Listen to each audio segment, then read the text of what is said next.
morning we have two of the people who went to Haiti just a few weeks ago here with us. So I'm going to invite them on up here, Stacey and Stephanie. Hello, my name is Stacey. And I'm Stephanie.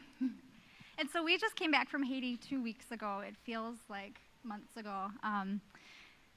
Haiti is not the most peaceful place to be. So it was kind of difficult for us to go there knowing what we were going to be facing. But I can tell you that when we came back, we were in tears because we did not want to leave. The things that we encountered there and the people that we encountered and just the experiences and the relationships that we built were awesome. So it was very hard for us to come back. So I think we're going to show you a couple pictures. We're probably standing in front of them. Oh, up here on the sides. Just a couple of things what we did. Joe told us we had 5 minutes, and we could probably talk for 3 hours.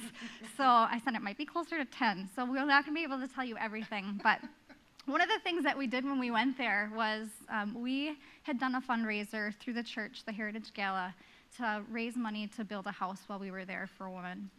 And so we raised $6,000 with that dinner to be able to build this house for this woman. And I don't know, maybe you want to talk more about Marilyn and who she was? Marilyn is a nurse. I'm not sure what her credentials would be in America, but she's a nurse for the Hope House there, and she has one birth daughter, and then in Haiti, no one really has any money to take care of anybody else's children, but she took on another child. So she has her adopted daughter, and they didn't have a home.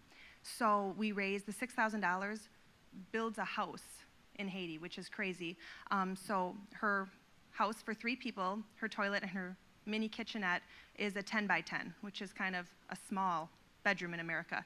And she was beyond grateful. She was so excited to get this house. And so the picture here is of some of the Haitian workers building that house. And we took cinder blocks up and down a hill, and we kind of were there basically to provide funds and to help them, but these were a crew of workers. So then we had Haitian Bibles that were, in their language, so we passed them out, and then this is the pictures of doing that. Should I go into? I can talk a little bit more about. So one of the things that we had to do is do it the Haitian way, and the Haitian way is not the American way. And that's one thing that's really important in missions is to go alongside them and do it with them rather than this is a better way or you're doing it wrong. So that was one thing that was a really neat experience for us. Obviously, we went to go build a house, but what missions is really all about is building relationships. And so I had several Mary Martha reminders when we were there on the construction site because I was like, okay, we're here to work. Let's get this done. Let's do this. Let's work. And we had come across so many opportunities while we were at the construction site to just stop and talk to these people. There was a language barrier, so we did have an interpreter with us that did make it difficult at times. But this is really about getting to know the people there. And so we thought we were going to build a house, but God had put so many opportunities in front of us that, no, I want you doing this. There was one of the workers had brought one of his sick children to the work site that day. And so she just clung to me, and I had to hold her for probably half the time. And I'm like, I'm not getting any work done. So I felt guilty about not being able to help with the work. But that's what that little girl needed in that moment. She needed that love because so many of these children there do not get that. So it was just about building relationships. And when we go on a mission trip, we have our eyes open to that. God's putting these, okay, what does God want us to do? What is he going to ask me to do? So we saw, okay, that's an opportunity that God wants me to do. But really, we have those opportunities here every day, all the time. We just have to keep our eyes open to it.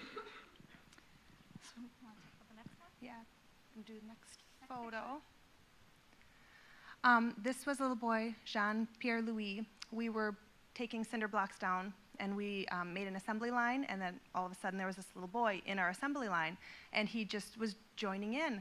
And through the translator, we were able to get from him that he was a Restovic, and I don't know if anybody's familiar with that. His family gave him to more of a wealthier family so that he would maybe have the opportunity to go to school, but definitely get food every day.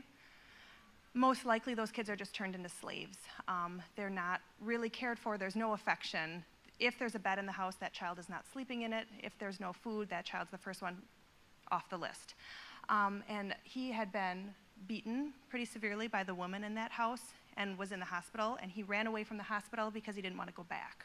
So he's, at the site, and no shoes, no socks, and he just started working because that's what he knew, and he saw Americans, and we brought him over, and by that time we had given away all of our food to the Haitian workers, so we had like a popsicle or a lollipop or something and some juice for him, and we just tried to scrounge whatever we had, and heard his story, and I'm like, where are you going to sleep tonight? And he was just going to kind of wing it on the streets. He was about the size of my 8-year-old, but we believe he was 13 from the translator, so just malnourished and alone.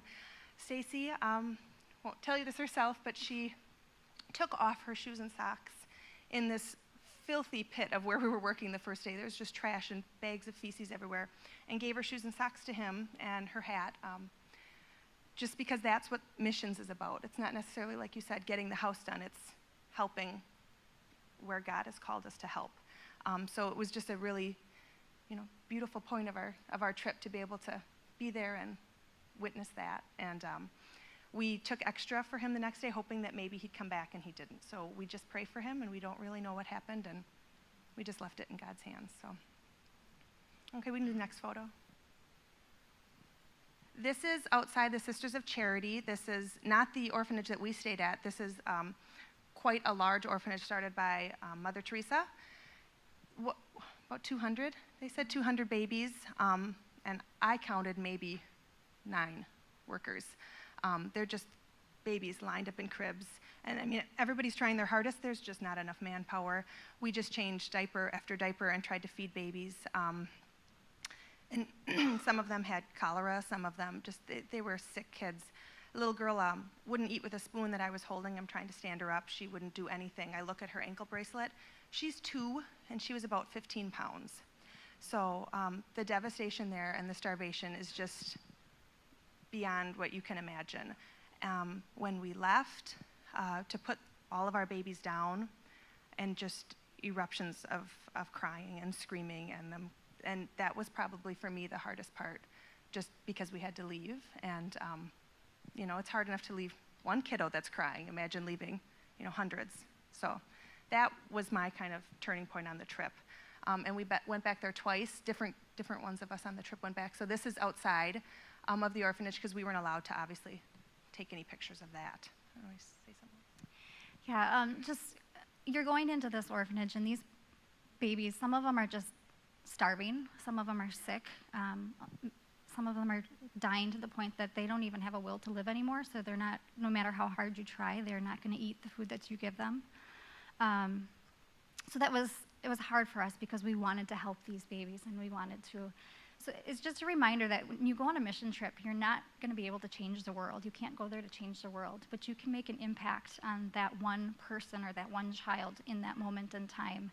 And just the fact that they are not used to being held, they're not used to getting that attention, and when we left, they found the strength inside of their bodies to be able to reach out to us and wail, and the entire orphanage was just crying when we left. And it's like, we caused this. We caused these babies to be crying like this, but that's because they needed that love so much. What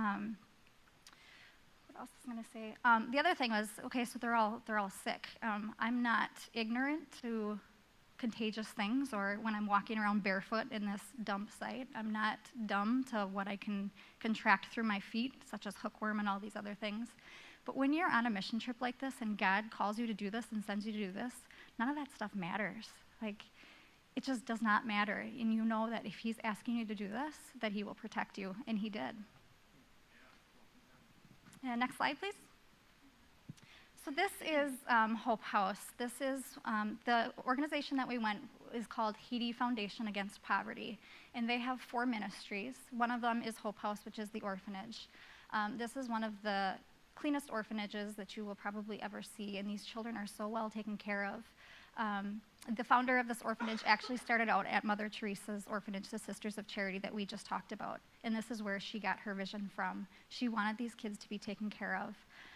So this is one of her ministries. She also does a medical clinic, and then also does a school for children who are kind of more in the slums and wouldn't be going to school. They also get one meal a day by going to school, where otherwise they would not be eating. And then, they get medical checks.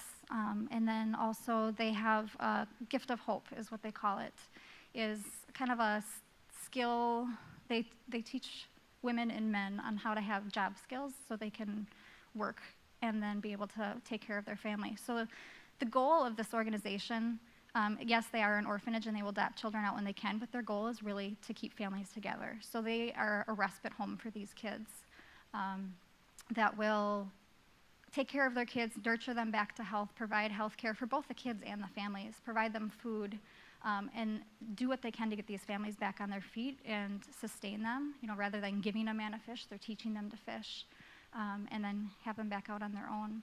They are an awesome organization. Oh, if there's more that you want to say? Just that we have merchandise for sale all through Gift of Hope outside. So 100% goes toward supporting these mamas and daddies to be able to feed their children. So if you feel so inclined, stop and shop a little bit, and we'll be able to send some money back to Mallory and her whole organization. Thank you, guys.